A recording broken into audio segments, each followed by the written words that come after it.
Okay, what's up, guys? Repsauce TV here. Make sure to rate, like, and subscribe. Hit that bell icon for the latest and greatest that comes to my channel. Make sure to, check everything out with me, all my social media links and everything. I'm going to be streaming here shortly. I'm just going to keep this as a quick review because there's so many people have already reviewed All In. But here's my opinion on All In. I watched it, on Sunday with the PWO over on YouTube at the Sir Joseph Pesci channel. Honestly, I'm just going to be real with you, and I had a chance to rewatch it again this morning. Honestly, I'm just going to be real with all of you, okay? All In was a B- show. I had to rewatch it just to, see everything. And to be honest with you, Jungle Boy, Jack Perry, and CM Punk stuff did not sway my review of, again, Jack Perry, either is going to get suspended next to CM Punk, and then we're not going to have, we're going to have a subpar All Out. But again, like I said before, All In was good. The matches of the night, I would honestly tell you, I would actually have to tell you the Elite match was good. I did really enjoy that. I would honestly tell you Adam Cole and MJF was good. The pre-show, I would have to say Aussie Open and MJF and Adam Cole were good. Like I said, just tons of good shit. Honestly, I really don't really have complaints. I mean, the Stadium Stampede match, it's a hardcore TLC type of a match. I know I had people coming at me and going, well, Rev, this blood and guts, it's kind of going to turn my head. Like, I just think, honestly, and I heard that stigma too, that it's way too far. And I'm like, this is an ECW kind of match. Tony Khan is an ECW mark, and you should have heard him in interviews that he idolizes ECW when he was a kid, and WCW. So I expect kind of stuff like this when it comes to pay-per-views. Not every pay-per-view is going to have blood. This was a special circumstance. Yes, not everything in that match I agreed with, but I understood the match. And I didn't turn my head. That's what you're getting with Jon Moxley. Jon Moxley is literally a Mick Foley, Terry Funk-esque kind of wrestler. That's the same with Darby Allin. They will be champion here and there when they want to be champion. And again, people say Jon Moxley is trash, and I beg to differ. He's been your champion of AEW. He was carrying that company on his back for the longest there when CM Punk was doing. People fail to realize that Jon Moxley was carrying the company on his back. Like it or not, he was.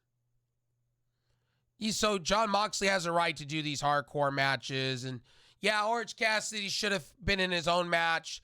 I agree with that. Same with Cesaro being in his own match for the, Ring of Honor heavyweight champion. But how many matches would you want? That's the thing. How many matches would you need or want? There was already 13 matches, including the pre-show. I'm including that. And the women's match, yeah, it wasn't the greatest, but I figured it was going to go to those three and somebody was going to stand in the ring. I was wrong about my predictions. That's the glorious part of being a wrestling analyst. You're allowed to be wrong.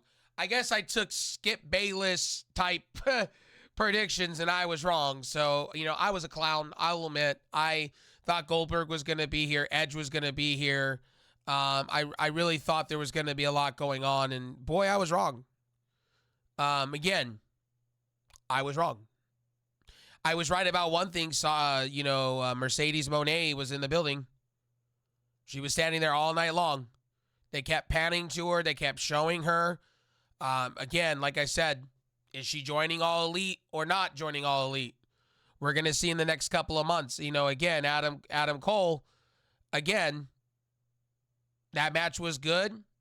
I didn't like the ending. I get why they continued it. I also understand why they kind of, played kayfabe, not kayfabe, worked us, kind of not worked us. The crowd was litty-vigitty, and then it tailed off at certain parts of the show. Again, I can go in and say this, that, and the third, right? But at the end of the day, All In was good. It was an average show, but they made it work.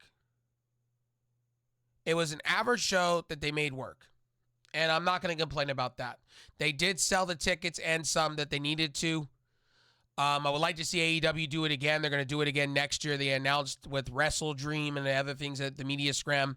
And I'm really disappointed how Tony Khan values streaming. This should have been on the Max app. This should have been streamed. I guarantee this would get the Max app a lot of subscribers. My thing is there's an AEW Plus app out there for other countries through Fight app. Why do they not bring that here? I would pay the money to do that and get pay-per-views. But then when you read the Fight app, you only get 20% off on pay-per-views for buying AEW Plus. And that's ridiculous to me. I still think it's highway robbery that you make me pay for AEW Plus in other countries, then I got to pay I get 20% off on pay-per-views. That's still lame to me. So, at the end of the day, like I said before, they got the pay-per-view buy supposedly, but at the end of the day, like, to me, I think the old school pay-per-view business is a waste of time. I've always stated that. It's been a waste of time.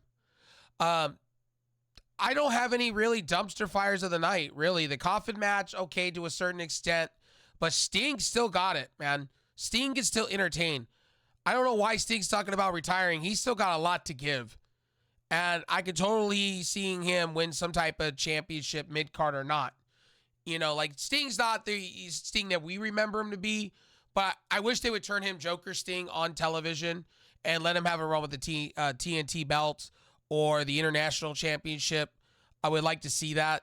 I could see him beating Darby Allin, or see him turning on Darby Allin. I could see him also doing a whole bunch of stuff with Orange Cassidy. I really think Orange Cassidy should lose that belt, honestly. I think Penta's going to hopefully beat him. I'm tired of seeing Orange Cassidy with the belt. I'm tired of, quite frankly, seeing Orange Cassidy.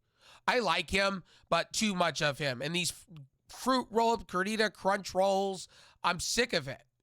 It's over. I'm just tired of it, Anyway, like I said, All In was a good show overall. No complaints. It's a B to a C average show, but it was entertaining for the fans. Like I said before, I really don't have any complaints. Samoa Joe and CM Punk could have been a little bit better, but it was a good opener. No complaints there. Typical CM Punk. They paid homage to Hulk Hogan and a little bit of Andre the Giant, kind of playing off the crowd. Samoa Joe is just great shit. Hopefully Samoa Joe becomes a champion in AEW before it's all said and done with him. I mean, being the real king of television, I think, is stupid. He deserves better than that when it comes to AEW and Ring of Honor. He should be champion already. That's just my opinion.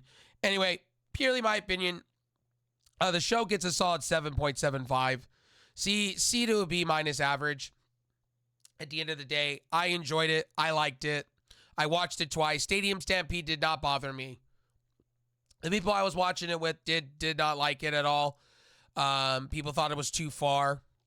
But this is what you're getting with Jon Moxley. And people failed to realize Jon Moxley didn't really use a lot of blood until recently, like heavy. He's done these last man standing matches and things with Kenny Omega, but really outside of those things during the pandemic, really, he has not really done anything bad until recently, where he is the hardcore guy. He's always booked himself that way. Same with Danielson to a certain. Danielson's not been about blood, but Danielson's been about hardcore in the paint. Wrestle until you can't breathe no more matches.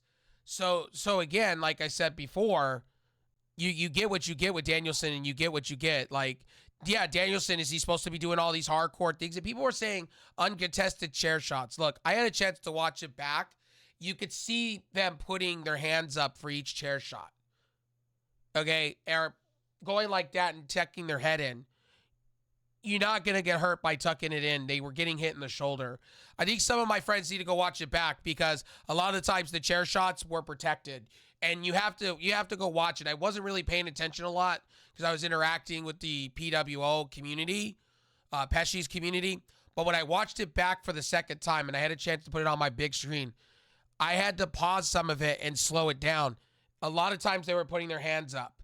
So again, You can have chair shots. Impact has done it too. So has MLW. And Lucha Underground has. As long as you're putting your hands up, and a lot of people were. But the way the camera came off and the way the camera, and I'll even take this from, what's his name that does Wrestling In-Depth Analyst. Again, he'll even say that too. He was part of the BWO back in the day. I forgot what his channel is, but you know, like I said, he even Stevie Richards. He'll even tell you that if you're putting your hands up, you're gonna be fine, or going like this, you're gonna be fine. And the chairs are gimped. For what I was told, when they take a chested, the chairs are completely gimped.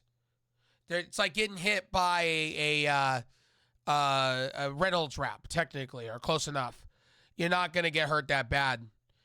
And again, I just, like I said, Chris Jericho's talked about this.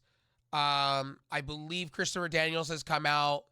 Jerry Lynn has come out. They wouldn't allow this to happen if these chairs and stuff were really gimped. And you could see literally the ladders were gimped. You could see like they were made of wood. They weren't made of metal. They're made of like plank. When Penta went up for it, you could see the whole thing just shatter because his weight, he couldn't handle his weight. So again, I think people need to take a step back on the blood and stuff. Moxley, you get what you get with Moxley. And again, I think people need to take a step back on that too. Like, you get what you get. I'm not justifying what AEW is doing, but the way they have it coming off on camera, it looks like they're truly getting hit. And I think that's the illusion they're trying to give. But at the same time, when you rewind the footage back and everything, you could see, you know what I mean? What you need to see. That's my purely opinion on Stadium Stampede. Again, I don't like the whole too much blood thing. I think they could tone that down and still have a wonderful match. Look, back in the day, they were having TLC matches off of ladders and shit. And we were all, as kids, going crazy. Now as people, we're like, oh, man, that's just terrible. Fuck all that. But now, I think Stadium Stampede should literally turn into a TLC match. And I really think, they don't need to be brawling around the arena. They could have a TLC match without having to brawl around the ring. You know what I mean? Or around the stadium anymore.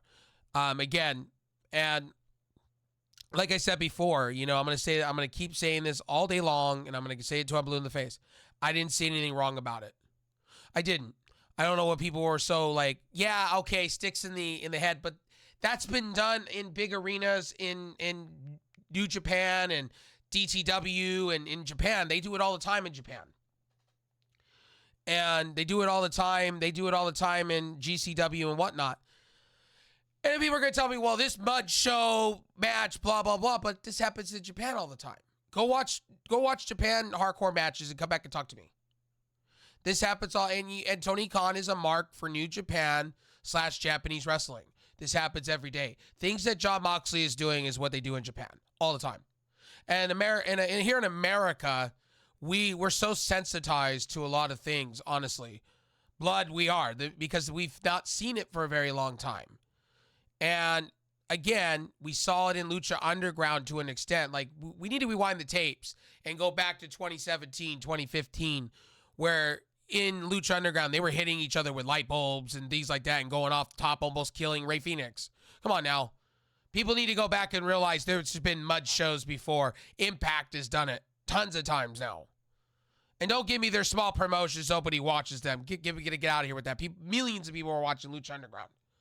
So, and millions of people watch New Japan from the States. A lot of people like New Japan. So you can't tell me. And Impact is getting a pretty good viewer base lately. Like, we're talking 400 to 500,000. They're climbing up to Collision levels during the week. Is it the best viewership for Impact? Yeah. But again, they do hardcore shit too. Like, during their Resurgence, which I got to watch. I was watching some of the clips. They were doing some heinous shit off ladder, some heinous shit with chairs and shit. Come on now. You again, you can't have it and eat your cake all at once. That's just my personal opinion. Anyway, my name is Rev Sauce. Thank you guys for stopping in. I'll see you on the next one. Peace out. God bless. I'll see you on the next video. Peace. And next video review. I'll see you. What do you think of All In? Honestly, 7.75. Again, Tony Khan needs to get his roster right, because you shouldn't be having altercations in your locker room. And Tony Khan standing makes it even worse, and seeing it even worse. I'm just going to say that. Anyway, match of the night, I'm going to give that to Aussie Open. And I'm going to give it to Aussie Open, and I'm going to give it to the championship. I'm also going to give it to the FTR match, though, too. So that's just me. Anyway, I'll see you guys. Peace.